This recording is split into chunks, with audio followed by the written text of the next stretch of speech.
So as a rookie, she was doing temp recruitment. She went out on cold sort of drop-ins, which is common in temp recruitment anyway, but this was a while ago now. And went to a business with, I think it was one of her colleagues, but more senior colleague, or like a manager basically, took her along to do drop-ins. And when you are a rookie doing stuff like that, it's nerve-wracking, isn't it? Like cold calling essentially, face to face. Like I remember my first meeting and it was organised, I was shitting my pants. So like you're nervous, right? So, they got let in. Let me go actually, cause she gave me extra info on this. Let me go on the WhatsApp chat a minute, cause, I want to do it justice. There we go. As they walked in, she went to close the door behind her and the door closed, but then the handle fell off. And cause she was new, she didn't know what to do. So she just hid it like behind her. She didn't know what to do. She didn't want to cramp the style because HR had like invited them in. Yeah.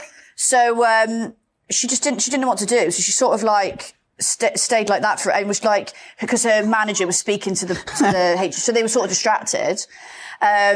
Whilst her colleague was talking to the HR manager in reception, she was hiding it and then was like slyly trying to get it back on and couldn't get it back on. So in the end, realised this is not going to work, had to speak to reception. She was so embarrassed. They were locked in. They had to get like facilities out to come and get them out. You'd die, wouldn't you? You would die. I mean, now, if it happened to me now, I wouldn't hide it. I'd be like, oops, but yeah.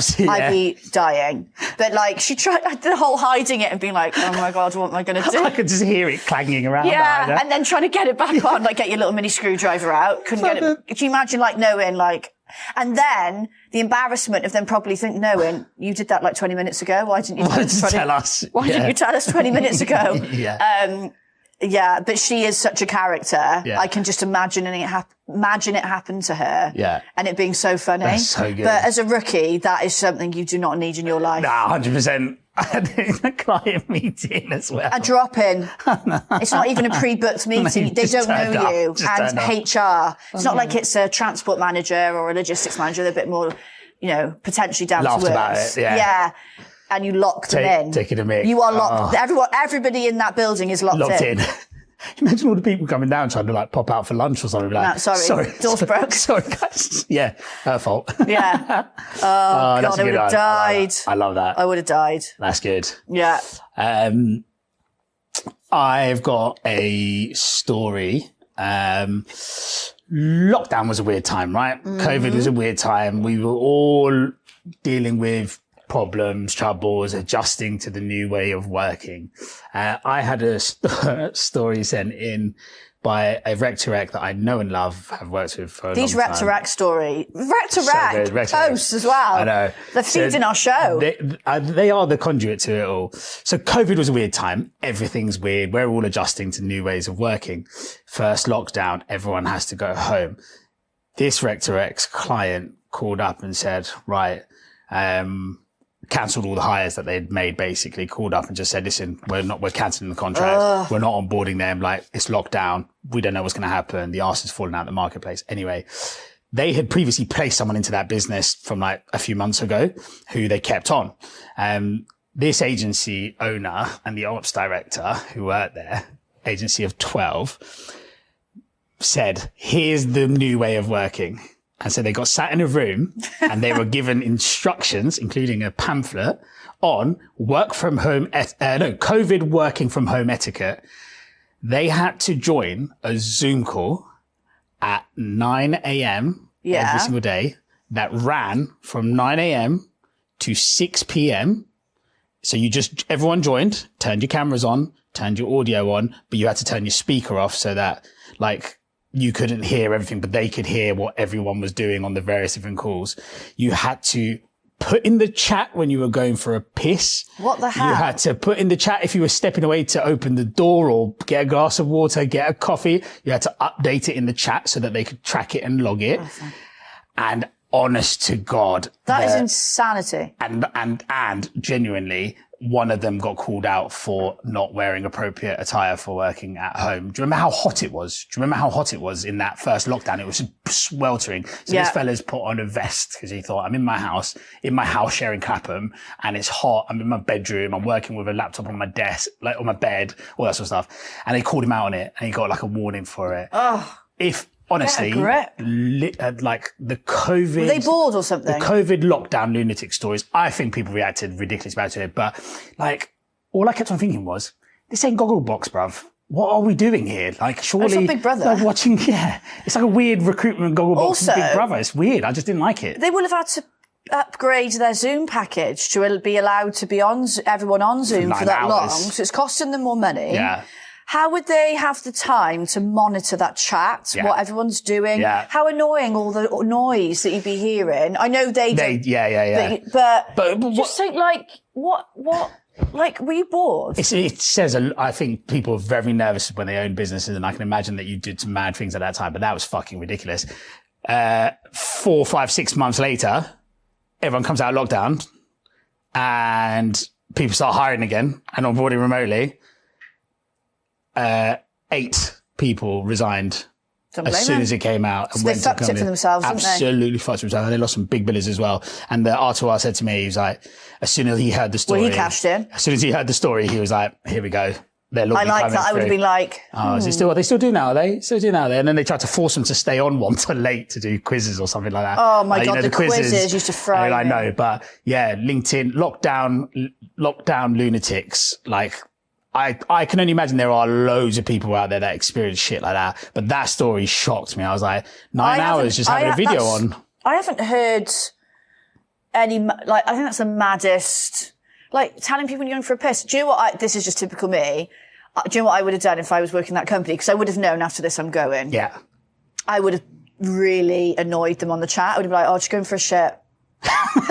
I'm just going to go and pick my nose, or I'm just going to go and change my bra, or I'm just going to go and do this. I would have annoyed them. I would be like, I'm just moving my finger on the mouse. Stepping out for a fart. Yeah, I would have. I would have made their life hell in that chat. Am I allowed to smoke on camera, or do I need to go outside? Mate, honestly, I would have gone, and I would have been like, fuck you. You could have had some real fun with that. Yeah, I would have thought I'm going to leave anyway. Yeah. Wild. I'm sure loads of people made some mad decisions around that time, but that is fucking mental. I've got more stories from that Rectorec that I've got sandbagged for other episodes, some really good ones from like what he's heard happen in other agencies and stuff. I want it. Yeah. That is mental. That is mental. Right. You got one more? Oh yeah. I forgot I got another story. Yeah. And then I've got one more. Okay. So, this got told to me by somebody I know. So I don't know how long ago this was. It wasn't recent anyway. So anyway, they had a Christmas do, and the boss that was there thought of himself as a bit of he actually still owns the business, right? This guy. Mm-hmm. But he said thought of himself at the time as a macho man, like big tough guy sort of thing. Anyway, they all went out on the Xmas do, all got taken out. So they're out for food, and they're all like eating, and he's like, I've got a special surprise for you after. So they're all like, I wonder what this is. And he said, I've booked us a table in this club. None of them had heard of this club. So they were like, where is it? So they turned up. It was quite seedy. Okay. So they were like, okay, like he bigged it up, like I'm treating you to like this, this table in the club. So it turned out quite seedy, but also it was full of ladyboys. So, the girls were like, they were all loving it. They were having pictures with them and, but they were a bit like, what the fuck's going on here? It was just a bit random. Do you know what I mean? Yeah. Anyway, the boss goes to the bar and starts chatting, obviously knows the owner, like gets chatting to the owner, and they've got their arm around each other, and they're like, they're obviously pals like, do you know what I mean? And then all of a sudden, the boss starts kicking the absolute shit out of the club owner, like beating the shit out of him. And they're all like, what is he doing? Because as they walked in, there was like 6 huge bouncers on the door. Yeah. And the club's not busy. So it's not like you can sort of duck out. Yeah. They were quite exposed. So they're all like, what is going on? Like, we've been brought to this random club, and like he's beating the shit out of him. Anyway, these bouncers obviously appear from nowhere. Huge bouncers. And they basically pick him up, use his head as a door to open the door, they slam his head against the door, fire axe or something, and they take him outside and they kick the shit out of him. Yeah. To the point where they had to intervene because they thought they were going to kill him. Right? Yeah. So he is in a bad way. He's missing teeth. He's bleeding. And they're like, mate, you've got to go to hospital. Like, and we need to call the police. Like, I know you started it, but bouncers can't do this to you. Do you know what I mean? Yeah. No, don't report it. Fine. He stays out, right? With them? Stays out. No. Because he's the boss. They're like, right. What do we do? And he's paying for the night. Do you know what I mean? Stay out. You'll be fine. Company cards. Company cards. So, but they're all a bit like, what is going on? Can you imagine this night? You've all had a drink. It would spin you out, wouldn't it? You'd be like, am I in the Bermuda Triangle or something? Like, what is going on? Nightclub lady voice. Bouncer beating up the owner, and then he stayed out. And then him getting beaten up, right? So they stay out, and he's getting drunker and drunker, and they're like, what is going on? And he's like dancing with the trainees, you know, and it's a bit like... Oh, man, with no teeth. You need to go, with no teeth, you need to go home. Anyway, they go into work the next day. It must have been on a school night. Not expecting him to be there, because you'd feel like shit if you got kicked the shit out of like that, wouldn't you? Yeah. You'd be feeling ill. You'd be hurting, yeah. And you're missing your teeth. They'd be straight down the dentist. Yeah. He's in work, first one in, bright and early, and they're like, and he's like, you know, bright and breezy. Morning. Like, you're all right. Now, they don't know why this fight started. Right. So they're all talking. You know, it's like the day after, everyone's chatting away. And the guy I know was like, how did that fight come about? You know, and basically, it's so pathetic. He'd agreed 500 quid for the table with some drinks, maybe, all right? Yeah. So, you know, and when he was chatting to the owner had said it's going to cost you more. That's it. That's it. A price dispute on a table, and he lost teeth over it. Yeah. What a pin now. Teeth, pride, blood. I mean, he's pretty macho bloke, though. And He did stay out. And if that was one of his regular haunts, he ain't going to be going back there. No, fucking is he? Jesus, man. All over that. What a nutter. He is a nutter, is he from a what nutter? I've heard. Yeah, he's a nutter. Yeah. But like, can you imagine being on that night out? Oh, mate. It's meant to be your Christmas do. Festive time. Merry Christmas. Oh, I would be so like, good. I probably would have gone home. I think... If my boss was like getting legless with no teeth, covered in blood, I'm surprised anywhere let him in. I'm surprised, yeah. But this was quite a while ago, I think. Yeah. But how mad is that story? Yeah, I'm going to... Once we finish recording, I'm definitely asking for the agency name because I need to go have a look at this fella. Oh, that's so good. Yeah, he still owns the company. That's so good. I've got a summer party story. Ooh, party theme. Party theme, yeah. So, when hosting a summer party for a remote first recruitment business, please be careful when integrating ops staff on maternity leave with your rookies, and here is why. Oh, another rookie story. You know what? I think it's a rookie, but then I think I met him the other day. He's not a rookie. Was it recent? Summer party. This is recent. Summer party. Everyone's been invited in to this recruitment agency's party, all paid for, all laid on. They're all dotted around all over the place, so they've all come in. They've also included folks that are on maternity leave, right? Yeah. Now, anyone that's familiar with maternity leave, typically you go on it just before you're about to have a baby. Yeah. And then you spend the formative months or early months keeping baby alive. keeping the baby alive, etc.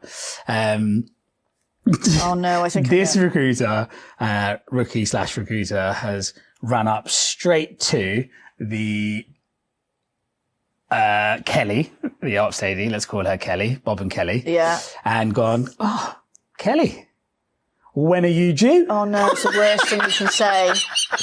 That is the worst thing you can say to somebody. And you know what? I've met Kelly. Kelly looks amazing. You can't confuse. Like, How is it a man that did that? It's a bloke. How did he confuse? She didn't have a bump. No. It just went, he was just like, oh, you're on maternity leave, and just thought that meant that he obviously doesn't know what maternity leave means, right? And he's just stuck his massive foot in it. But to say that to a woman who's on maternity, just had a baby, I appreciate. And probably not feeling great about her body. Exactly. Even if she looks banging. Yeah, and she does look banging. Yeah, you still have, yeah.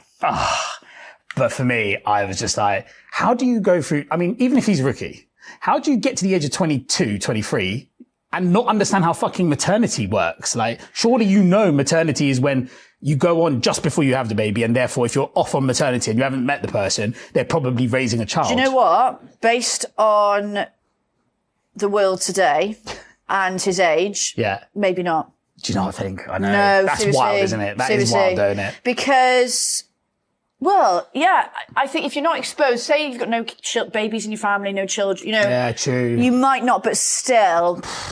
You never ask a woman when she is due unless she has confirmed in writing that she's pregnant. Like, you just don't ask. You don't ask when people are due, do you? Unless they are like 9 months and it's quite obvious. No, even then I wouldn't. I'd never ask. Even when kids do it, because kids do it, don't they? Women get like, oh.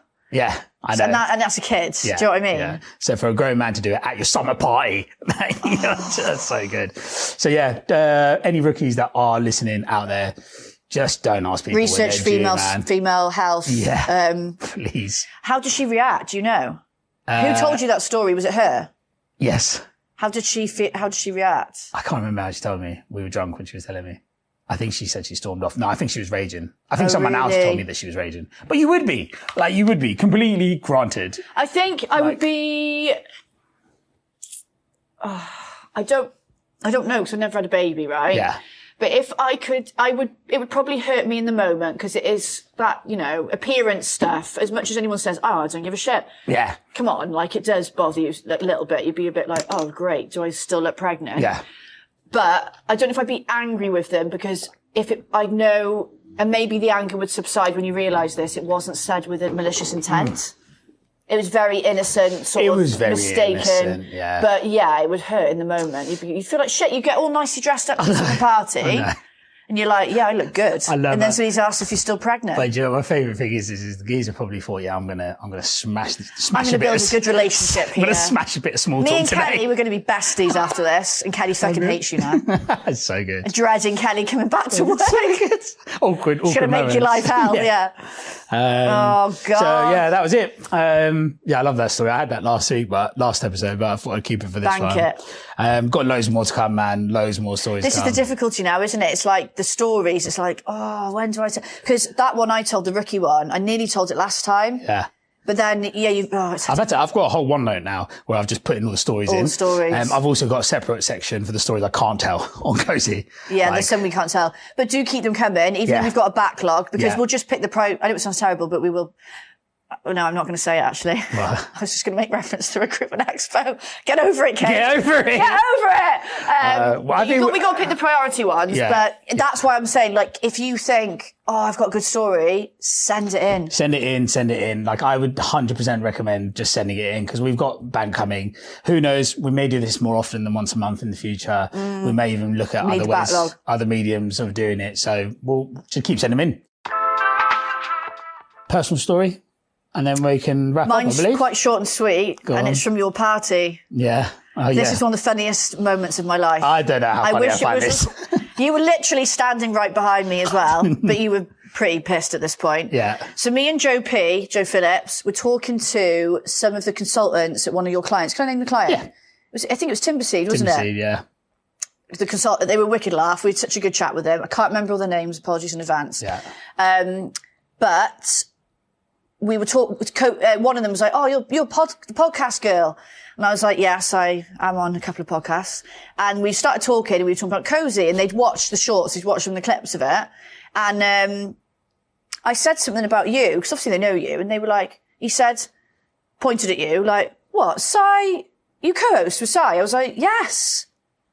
That is KOSI, me and Si. He was like, oh, I thought he was just a guest. Fucking.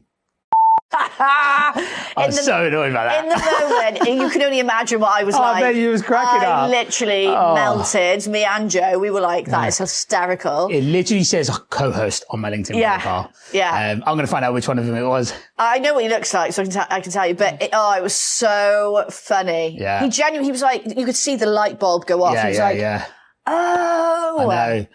Do you know what? It just made me laugh because you were literally standing right there. And in another conversation, but me and Joe, I was like, I am putting that on the next episode. That is hilarious. I was like, no, he's not my guest. He is a co-host. Yeah, wicked. I know I make the show, but I'm going to go over egging the co-hosting from now on. Yeah. And I'm probably going to be in their office in the next week or two, and I'm going to stick it on one of them. I'm going to buy everyone else a pint apart from him. Yeah. It was so funny because you could see the cogs turn and be like, I get it now. It was like, how have you not got that before? I know. So annoying. It is funny though. You got to laugh at these things. It's so good. The timing as well is brilliant. I was stone cold sober as well, and I was like, it was hilarious. Yeah. I think I actually had tears.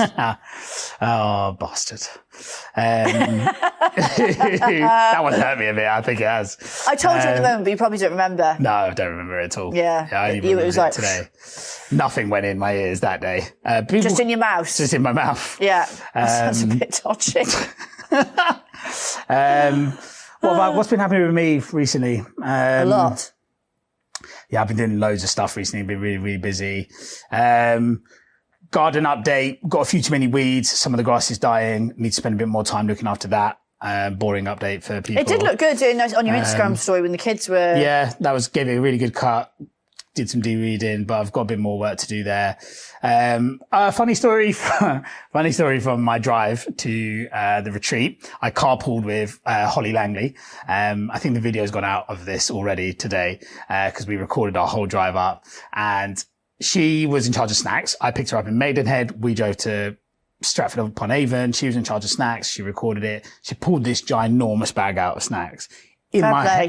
She's someone you want in your car. You definitely, wait till you hear what came out of it. Oh, right. And then in my head, I'm thinking, right, like standard car Crisps. stuff, right? Crisps, variation of crisps, sandwiches, chocolate sandwiches or wraps or something like that. She pulled out pickles. Excuse me? Pickles, little mini pickles that came in a sachet suitable for cat food, right? Sachet? Like a silver pouch. So she pulled them open, not even in a jar. So it's what? I was imagining a jar. Nah, not even in a jar. Literally like cat food without a reseal. She opens it, stinks, has a couple. Then she's like, right, I'll put them away. Let's carry on. She fucking drops them in your car, in my passenger side doorbell. Oh, I'd be fucking fuming. The smell was outrageous. So Holly Langley, nice lady. Loves a pickle. Nice girl, loves a pickle. Gets herself in a pickle.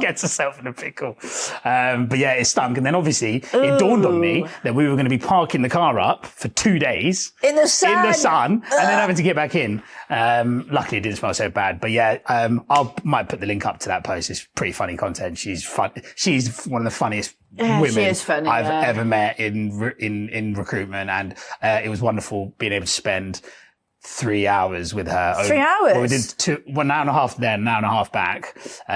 We had a really... She needs to level up her snack game though. Snack game, fucking terrible, man. Like, not one single bit of chocolate came out of that bag. What about a biscuit?